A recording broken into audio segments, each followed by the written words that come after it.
Yaxşım köpçilik 7 gün bo'pti sizlar bilan diydorlashmag'li. Bugun men bu darsni oldi bilan quymoqni boshlashni loyiq ko'rdim. Hammamizning turmushiga xotirjamlik tilayman. Quymoqning qilish usullari bekchiq.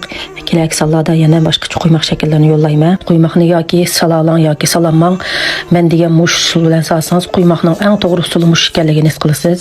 Xamirni tezroq bo'ldirish uchun yilman suga azroq shakar bilan pagini silib olamiz. Ikkisini eritib, keyin mash xamirni ustiga qo'ysak tez bo'ldi. Xamirni bo'sh yo'g'irmiz. Xamir bo'lib qolgandan keyin buni bir tal tuxum, azroq suda, azroq so'ng piyoz, azroq sumay qo'yib, buni to'xtamay ilashtiramiz. Mush ilashtirgan vaqtimiz az deganda 10 minutcha bo'lsin. Mush ilashtirgan vaqtimiz qancha uzun bo'lgan sari bizning mush quymoq o'xshaydi. Xuddi lag'manni xamirim chiyqansa o'xshagandek, mushu ham shuna o'xshash yo'lida. Bu xamir beksil qolat kelganda biz qo'yib qo'yamiz. Yani ikkisi ko'p bo'ladi. Quymoqni xamirini qancha bo'sh yog'asak shuncha yaxshi bo'ladi.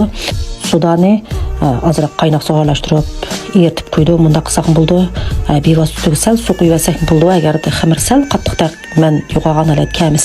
Agar tuxumni yana bir atal ortiq chekvasak bo'ldi. Ish qilib mayli siz azroq mayna miqdorini jaxilting, azroq suv quyib o'ting.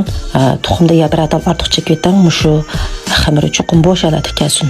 Uni dikka salsa quymoq o'xshaydi.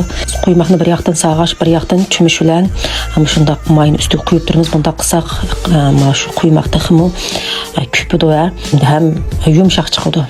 Undan keyin biz bu quymoqni pishirib oldik. Pishirib olgan quymoqni azroq bir muzlaganda undan keyin men ashta qilmayman.